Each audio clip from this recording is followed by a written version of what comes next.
Hello बच्चों, कैसे हैं आप सब। तो शुरू करते हैं सेशन। 2 दिन से गैप हो गया था बेटा, टाइम नहीं मिल पा रहा था, इस वजह से वीडियो नहीं पुश कर पा रहे थे आप लोगों के लिए।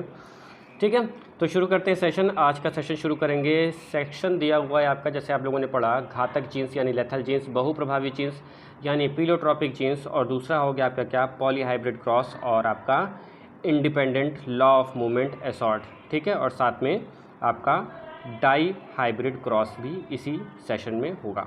ठीक है, तो शुरू करते हैं सेशन। सबसे पहले स्लाइड से सबसे पहले दिया हुआ है बहुप्रभावी जीन। तो बहुप्रभावी जीन बेटा होता क्या है ये बताना है।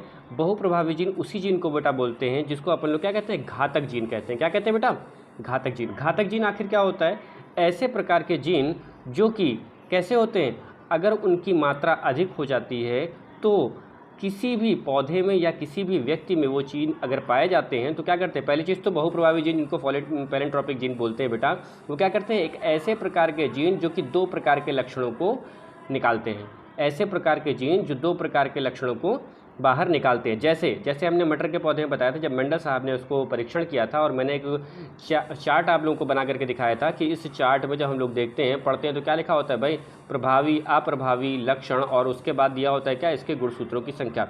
जब गुणसूत्रों की संख्या को हम लोग ध्यान से पढ़ते हैं तो हम लोग क्या देखते हैं उसमें कि गुणसूत्रों की संख्या में कहीं कहीं पर लिखा होता है 4 4 4, कहीं पे लिखा होता है 5 और 7, और कहीं पर दिया होता है 1 और 1। तो जहाँ पर आपके डबल 1 वाला सेक्शन रहता है ना बेटा, जहाँ पर 1 1 करके जो जीन पाए जाते हैं बेटा, वो जीन क्या करते हैं कि आपस में जो भी चीज़ें हो रही होती हैं उन चीज़ों के बारे में बताते हैं और समझाने का प्रयास करते हैं। ठीक है, जैसे वो जीन जो होते हैं क्या करते हैं भाई, एक ही जीन जो होता है वो 2 लक्षणों के बारे में बताता है।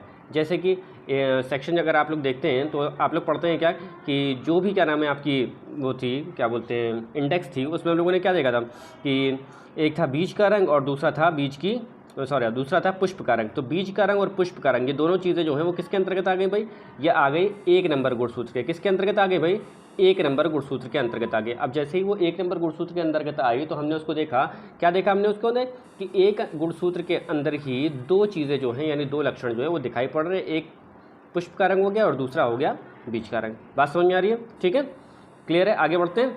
ये देखिए क्या बताया गया, अच्छा उसको पढ़ा, उसको थोड़ा सा पढ़ लीजिए लाइन्स को। क्या दिया हुआ है भाई कि वह जीन जो फिनोटाइप में एक से अधिक प्रकार के लक्षणों को प्रभावित करते हैं उनको क्या कहते हैं भाई, बहुप्रभावी जीन कहते हैं। आगे दिया है क्योंकि इन जीन के प्रभाव से प्राणी अथवा व्यक्ति की मृत्यु भी हो सकती है, तो जो जीन्स व्यक्ति के लिए हानिकारक होते हैं और जिनके परिणाम स्वरूप व्यक्ति या प्राणी की मृत्यु हो जाती है, उसे हम लोग क्या कहते हैं भाई, घातक जीन्स भी कहते हैं उसको, और उसको बहुप्रभावी जीन्स भी कहते हैं। मतलब क्या है भाई, जीन्स जो हो रहा है वो क्या कर रहा है, इफेक्ट बड़ा खतरनाक निकाल रहा है। तो ऐसे इफेक्टिव वाले जीन्स जो होते हैं उसको अपन लोग क्या बोलते हैं भाई, घातक जीन्स भी बोलते हैं, और उसको क्या बोलते हैं, पैलेंट्रोपिक जीन या बहुप्रभावी जीन बोलते हैं। तो जैसे कि दिखाई दे रहा है आप लोगों को सामने की तरफ, क्या देख रहे हैं, एक पेरेंटल जनरेशन है जो क्या है भाई, दोनों का कलर क्या है भाई, येलो कलर है। अब उन दोनों के मध्य में जब उसके गैमेट्स निकाले गए, उसके जब युग्मक निकाले गए, तो वो दोनों के युग्मक अलग अलग। अब दोनों के युग्मकों के मध्य जब उसका फर्टिलाइजेशन हुआ, निषेचन की प्रक्रिया हुई, तो निषेचन की प्रक्रिया के पश्चात हम लोग क्या देखते हैं भाई, जो F1 जनरेशन आती है यानी F1 पीढ़ी आती है, उसमें जो 25% की क्या नाम है जनसंख्या होती है इसकी, क्या बोलते हैं, किसी भी प्रकार के जीव की, तो वो क्या हो जाती है, वो मर जाती है, वो ख़त्म हो जाती है, वो डेड हो जाती है। या तो वो उस अवस्था में मरती है जब वो भ्रूणीय अवस्था में होती है, या तो वो उसी अवस्था में मर जाती है जब वो डेवलप कर रही होती है एम्ब्रियो में। ठीक है, तो ये होती है आपकी कंडीशन इसकी। ठीक है, तो ये फर्टिलाइजेशन का प्रक्रिया आप लोग को समझ में आ गई। ये हो गया कि एक जो क्या नाम है जो चूहा था वो क्या हो गया भाई, मर गया।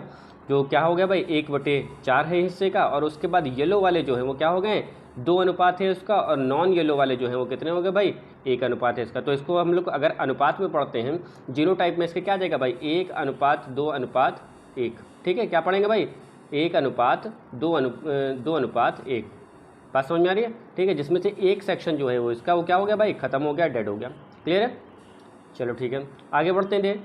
दिखा हुआ है बेटा बहुविकल्पीय एलील्स यानी मल्टीपल एलील की बात हो रही है। दिया हुआ है जब किसी 3 या 3 से अधिक एलील में कि एक ही लक्षण को निर्धारित करते हैं, तो ऐसे एलील्स को अपन लोग क्या बोलते हैं भाई, इसको बोलते हैं मल्टीपल एलील्स, और इस घटना को मल्टीपल एलीलिज्म कहते हैं। मल्टीपल एलीलिज्म में किसी एक ही जीन में 2 से अधिक एलील जो होते हैं वो एक साथ मौजूद होते हैं। ठीक है, जैसे कि दिया हुआ है ये डोमिनेंसी वाला स्ट्रक्चर, कि ये किस पे दिया हुआ है बेटा, ये दिया हुआ है किस पे, ये दिया हुआ है ह्यूमन के ब्लड ग्रुप पे। तो ह्यूमन के ब्लड ग्रुप वाला जब हम लोग स्ट्रक्चर देखते हैं तो हम लोग क्या देखते हैं, उसमें किस प्रकार के जीन्स पाए गए हैं और वो जीन्स जो हैं वो किस प्रकार से जीनोटाइप को दिखा रहे हैं। तो हम लोग सबसे पहले देखते हैं क्या क्या लिखा हुआ भाई, डोमिनिएंट है क्या LA या फिर IA। अगर जीन होता है LA या IA जीन होता है तो उसमें क्या है, डोमिनेंसी है, डोमिनेंट है। और LB या IB दिया होता है तो वो भी क्या है, डोमिनेंट है। इसी तरह से L0 और I0 दिया हुआ है तो वो क्या है, रिसेसिव है। ठीक है ना, बात समझ में आ रही, यानी वो प्रभावी हैं और वो क्या हो गए, अप्रभावी हो गए। ठीक है, फिर उसके बाद उसका जब जीनोटाइप देखते हैं तो उसके जीनोटाइप में क्या मिल रहा है भाई, IA मिल रहा है, तब जाके ब्लड ग्रुप क्या बन रहा है, A बन रहा है। और IA और IO मिल रहा है तो भी बन रहा है क्या भाई, A। जब दोनों BI के साथ में मिल जाते हैं तब B ग्रुप हो गया, और अगर B के साथ में जो है वो O मिल जा रहा है तब भी क्या हो रहा है, B ग्रुप बन रहा है। AI और IB जो है वो अगर बन जाते हैं तो AB ब्लड ग्रुप, और अगर दोनों जीरो बन जाते हैं तो हमारे I के साथ में तो क्या बन जाता है भाई, जीरो ब्लड ग्रुप का निर्माण होता है। आगे हम लोग जब देखते हैं नीचे इंडेक्स की तरफ, तो इंडेक्स में क्या लिखा हुआ है, ब्लड ग्रुप जो है वो पेरेंट्स का ये दिया हुआ है, blood group of the possible children. ठीक है, अगर ब्लड ग्रुप जो है वो पेरेंट्स का क्या हो रहा है, AB है, तो जो पॉसिबल होगा, क्या होगा भाई, पॉसिबल कि जो ब्लड ग्रुप जो चिल्ड्रन का आएगा वो क्या आएगा भाई, ब्लड ग्रुप चिल्ड्रन का आएगा A या O। और अगर ब्लड ग्रुप AB होता है तो इसमें चांसेस क्या होते हैं भाई, इसमें ब्लड ग्रुप के जो बेबी जो होगा उसमें ब्लड ग्रुप के चांसेस क्या होंगे, A होगा, B होगा, AB होगा या O, ये चारों ब्लड ग्रुप में से कोई भी हो सकता है। और अगर किसी व्यक्ति का, ये किसी पेरेंट का क्या नाम है, जो ब्लड ग्रुप जो है वो AB दोनों हैं, सॉरी A और AB दोनों हैं, तो जो ब्लड ग्रुप के चांसेस होंगे बेबी में वो क्या हो जाएंगे, A हो जाएगा, B हो जाएगा और AB हो जाएगा, जबकि O जो है वो होने का कोई चांस नहीं होगा। इसी तरह से जैसे कि मैंने बताया कि अगर ब्लड ग्रुप किसी व्यक्ति का क्या है, A है और O है, तो उससे जो पॉसिबिलिटी होगी चिल्ड्रन की तो क्या हो जाएगी भाई, उसकी पॉसिबिलिटी हो जाएगी या तो फिर A होगा और या तो फिर उसके बच्चे का जो ब्लड ग्रुप होगा वो क्या होगा, O होगा। ठीक है, इसी तरह से पूरा इंडेक्स जो है वो भाई बन जाता है। क्लियर है, बात समझ में आ रही है। तो इसको इंडेक्स को थोड़ा सा ध्यान से पढ़ लेंगे तो सारी चीज़ें आप लोगों को समझ में आ जाएंगी। क्लियर है, ओके आगे बढ़ते हैं। आगे दिया हुआ है द्विसंकर संकरण, इसको ज़रा सा ध्यान से पढ़िएगा, और इस वीडियो को जब तक आप अंत तक नहीं पढ़ेंगे ना बेटा, तब तक आपको कोई चीज़ें समझ में आने वाली नहीं है। आप ये सोचो कि हम थोड़ा सा पढ़ लेंगे तो मास्टर बन जाएंगे। भाई मास्टरपीस ऐसे नहीं बनते हैं, मास्टरपीस बनते हैं तब जब हम कोई चीज़ को अच्छे से अध्ययन करते हैं। तो हमने क्या पढ़ा, हम लोग पढ़ रहे हैं क्या भाई, द्विसंकर संकरण। तो द्विसंकर संकरण क्या होता है, आगे दिया हुआ है कि जब संकरण दो जोड़ी कारकों अथवा युग्म विकल्पियों के मध्य करवाया जाता है, दो जोड़ी कारक हैं और युग्म विकल्पी दो हैं, उनके साथ में करवाया जाता है, तो इस प्रक्रिया को क्या कहते हैं भाई, इस प्रक्रिया को कहते हैं द्विसंकर संकरण। ठीक है, बात समझ में आ रही है। आगे दिया हुआ क्या, मेंडल ने जो जोड़ी थी उसकी विपर्यासी लक्षण देखें, जैसे गोल और पीले जो बीज थे उनके बारे में बताया।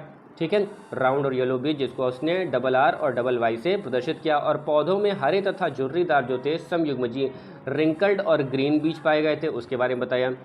बीजों वाले मटर के पौधों में संकरण कराया, उसके बारे में इसने बताया। और जब इनके मध्य में क्रॉस हुआ तो क्रॉस का स्ट्रक्चर कुछ इस प्रकार था। ये आगे सामने एक टेबल आपके, और इसमें देखते हैं हम लोग क्या कि जो पीले और गोलाकार युग्मक थे उसके अंदर क्या थे भाई, RR कैपिटल में और YY जो थे वो स्मॉल में समयुग्मजीय एक लक्षण था। ठीक है, जो कि क्या है, पीला भी है और गोलाकार भी है। ठीक है, और दूसरा अपने लोगों ने क्या देखा, हरा और झुर्रेदार वाला एक लक्षण था, जिसमें क्या था, RR जो हो गया वो क्या हो गया, किसके लिए ले रहा है, रिंकल्स के लिए यानी झुर्री के लिए, और YY जो हो गया वो क्या, उसके लिए हो गया आपका हरे के लिए। ठीक है, तो ये हो गई क्या आपकी पैरेंटल पीढ़ी हो गया। अब इन दोनों में से युग्मक निकलते हैं कौन से भाई, एक से निकल रहा है कौन सा, YR कैपिटल में, एक से निकल रहा है क्या, YR स्मॉल में। अब इन दोनों के मध्य में जब संकरण हो गया तो निकला क्या भाई, पीले रंग का गोलाकार विषम युग्मजीय युग्मक बन गया भाई, ये वाला सेक्शन बना। ठीक है, अब जब इस चीज़ों के मध्य में क्या कराएगा भाई, स्वपरागण कराएगा। ठीक है, R Y और स्मॉल y इन दोनों के मध्य में जब क्या कराया गया, स्वपरागण कराया गया, तो स्वपरागण कराने के पश्चात में हम लोग क्या देखते हैं भाई, इस तरह की टेबल जो होती है वो सामने आती है। ठीक है, इस प्रकार की टेबल जो है जो बन रही है ना, इस टेबल को बनाया जाएगा। अब टेबल को जब हम लोग बनाएंगे तो हम लोग क्या लिखेंगे भाई, जो युग्मक हैं हमारे पास में उन युग्मकों को लिखा जाएगा। जिस तरह से हमारे पास में YR है तो क्या करेंगे, एक साइड में YR कर देंगे। ठीक है, कैपिटल वाला एक साइड में कर देंगे स्मॉल वाला YR। ठीक है, फिर उसके बाद में एक कैपिटल R के साथ में स्मॉल वाई और दूसरे कैपिटल वाई के साथ में स्मॉल आर। इसी तरह से ऊपर के साइड में भी जिस तरह से आप लोग अभी तक टी वाला कर रहे थे ना, कैपिटल टी स्मॉल टी, अब इनको लिख करके इसी टेबल में जब हम लोग क्रॉस कराते हैं तो क्रॉस कराने के बाद में जो रिजल्ट आता है वो रिजल्ट कुछ इस प्रकार होता है बेटा। रिजल्ट किस प्रकार होता है? रिजल्ट इस प्रकार होता है कि जो भी संकरण होता है तो उसके मध्य में जो भी उसका लक्षण प्रारूप आता है, तो लक्षण प्रारूप भाई होता है क्या कि आता है, क्या बन रहा है भाई, 9:3:3:1, ठीक है, लास्ट में 1 बन गया। तो ये सारी चीज़ें जो हैं ये बनकर जाती हैं, इसी को अपन लोग क्या बोलते हैं भाई, इसका लक्षण प्रारूप बोल देते हैं। और उसके बाद जब आते हैं इसकी जीन प्रारूप की बात, तो जीन प्रारूप में क्या होता है भाई, 1:2:1:2:1:2:4:1:1:2:1, ठीक है। तो ये बन जाता है क्या, इसका जीन प्रारूप। जब इस स्ट्रक्चर को, इस फिगर को जब अपन लोग अच्छे से समझेंगे, अच्छे से पढ़ेंगे, अपने आप से क्रॉस कराएंगे ना बेटा, तब ये सारी चीज़ें हम लोग को क्या होंगी, समझ में आ जाएंगी। बात समझ में आई? चलिए ठीक है, आगे बढ़ते हैं। क्या दिया हुआ है, स्वतंत्र अपवहन के नियम यानी लॉ ऑफ इंडिपेंडेंट असॉर्टमेंट। तो क्या है लॉ ऑफ इंडिपेंडेंट असॉर्टमेंट, वो देख लेते हैं। क्या दिया हुआ है, एक लक्षण की वंशागति दूसरे लक्षण की वंशानुगति को प्रभावित नहीं करती है, और एक पीढ़ी से दूसरी पीढ़ी में लक्षणों की वंशागति जो होती है वो क्या होती है, स्वतंत्र रूप से पहुँचती है। ऐसे इसी प्रक्रिया को क्या बोलते हैं भाई, स्वतंत्र अपवहन का नियम कहा जाता है। इसमें द्विसंकरण का प्रयोग करके जो है वो समझाया जाता है। जब द्विसंकरण होता है तो इस सारी चीज़ों को, स्वतंत्र अपवहन के नियम को आसानी से समझ सकते हैं। क्या दिया हुआ है, द्विसंकरण क्रॉस में मेंडल के द्वारा एक सामान्य नियम प्रस्तावित किया गया, जिसे मेंडल ने स्वतंत्र अपवहन का नियम कहा। यह नियम क्या दर्शाता है कि जब किसी संकरण लक्षण में 2 कंट्रास्टिंग पेयर लिए जाते हैं तो किसी एक जोड़े का लक्षण जो होता है वो दूसरे जोड़े से बिल्कुल पूरी तरह से क्या होता है, स्वतंत्र होता है, ठीक है। तो जैसे कि सामने दिखाई पड़ रहा है। अच्छा, रेशियो तो यहाँ पर दिए हुए हैं, बहुत अच्छी बात। क्या दिया हुआ है, लक्षण प्रारूप जो इसका आ रहा है, क्या आ रहा है, 9:3:3:1 का आ रहा है। और इसी तरह से जो इसका जीन प्रारूप है वो भी आपके सामने लिखा हुआ है। भाई जीन प्रारूप क्या दे रहा है, 1 दे रहा है ना, 1:2:2:4:1:1:2:1:1:2:1, ठीक है। तो ये इसका जो हो गया क्या, लक्षण प्रारूप भी हो गया और इसका जीन प्रारूप भी हो, दोनों चीज़ें आपको इसी फिगर के अंदर मिल गई, ठीक है। इस स्ट्रक्चर को, यार ये जो टेबल जो बन रहा है ना बेटा, इसका क्रॉस कराना जो है ना आना चाहिए। अगर ये क्रॉस करा पाओगे आप तो आपकी चीज़ें सारी आसान हो जाएंगी। यही चीज़ बेटा है क्या नाम है, द्विसंकरण में और क्या नाम है, स्वतंत्र अपवहन के अंतर्गत जो है वो आती हैं, ठीक है। आगे बढ़ें। आगे दिया हुआ है क्या, बहुसंकर संकरण। तो क्या होता है भाई बहुसंकर संकरण, जैसा कि हम लोगों ने पढ़ रखा है अभी तक। क्या दिया हुआ है, जब हम लोग 2 एलील से ज़्यादा ले लेते हैं तो भाई हम लोग उसको क्या बोलते हैं भाई, उसको हम लोग बोलते हैं क्या, उसको हम लोग बोलते हैं बहुप्रभावी जीन्स, ठीक है। जिसमें जीन्स में एक ही जीन्स में क्या करता है, काम करते हैं भाई, 2 क्या नाम है अलग अलग प्रकार के लक्षण देते हैं, तो उसको क्या बोलते हैं, बहुप्रभावी जीन्स। और उसके बाद हम लोगों ने क्या पढ़ा, उसके बाद हम लोगों ने पढ़ा मल्टीपल एलिलिज्म। मल्टीपल एलिलिज्म मतलब बहुविकल्पता, यानी उसमें क्या हो रहा है, 2 से अधिक प्रकार के एलिल्स जो है जो पाए जा रहे हैं, तो उसको हम लोग क्या बोल रहे हैं भाई, मल्टीपल एलिलिज्म बोल रहे हैं। और इसी तरह से हम लोग और आगे बढ़ते हैं तो हम लोग पढ़ते हैं क्या, बहुसंकरण यानी पॉलीहाइब्रिड क्रॉस के बारे में पढ़ते हैं। तो पॉलीहाइब्रिड क्रॉस के बारे में जब हम लोग देखते हैं तो देखा क्या हमने, क्या लिखा हुआ है, 2 से अधिक विरोधी लक्षण वाले पौधों को ध्यान में रख दो और भिन्न भिन्न पौधों के मध्य में कराए गया संकरण जो होता है वो एक संकर संकरण जो है वो कहलाता है। लक्षणों की संख्या के आधार पर इन्हें क्रमशः क्या कहते हैं, अगर 3 होते हैं लक्षण तो क्या बोल रहे हैं भाई, त्रिसंकरण, 4 मिलेंगे तो चतुर्थ संकरण, 5 मिलेंगे तो क्या, पेंटाहाइब्रिड संकरण। इस तरह के संकरण जो होते हैं इसको अपन लोग क्या बोलते हैं, इसको बोलते हैं पॉलीहाइब्रिड क्रॉस कहते हैं। तो ये होता है भाई पॉलीहाइब्रिड क्रॉस। सामने देखिए स्ट्रक्चर देखा हुआ है, किस प्रकार के इसमें क्या नाम है जीन पाए जा रहे हैं भाई, देख रहे हैं। जैसे कि हम लोग क्या देख रहे थे अभी तक, क्या मिल रहा था हमको, या तो फिर एक टी स्मॉल एक टी कैपिटल होता था, यही होता था ना, या तो फिर अभी तक हम लोगों ने क्या पढ़ा था, एक कैपिटल वाई कैपिटल आर, ठीक है, स्मॉल वाई और स्मॉल आर, यही पढ़ा था ना भाई, ठीक है। ये 2 चीज़ें पढ़ी थी कि नहीं पढ़ी थी। अब ये क्या था, ये वाला था द्विसंकर और ये वाला क्या था, एक संकर। अब इसमें कितने आ रहे हैं भाई, इसमें तो 3 तरह के आ रहे हैं, double A, double B, double C. तो ये क्या हो गया भाई, त्रिसंकरण भी बोल सकते हैं इसको, और इसको हम लोग क्या बोल सकते हैं, पॉली हाइब्रिड भी बोल सकते हैं, ठीक है। तो इससे बनने वाले गैमेट्स की संख्या ये आ रही नीचे, बात समझ में आ रही है। तो इसी को हम लोग बोलते हैं क्या भाई, इसको हम लोग बोलते हैं बहुसंकरण या पॉलीहाइब्रिड क्रॉस। क्लियर है, बात समझ में आई।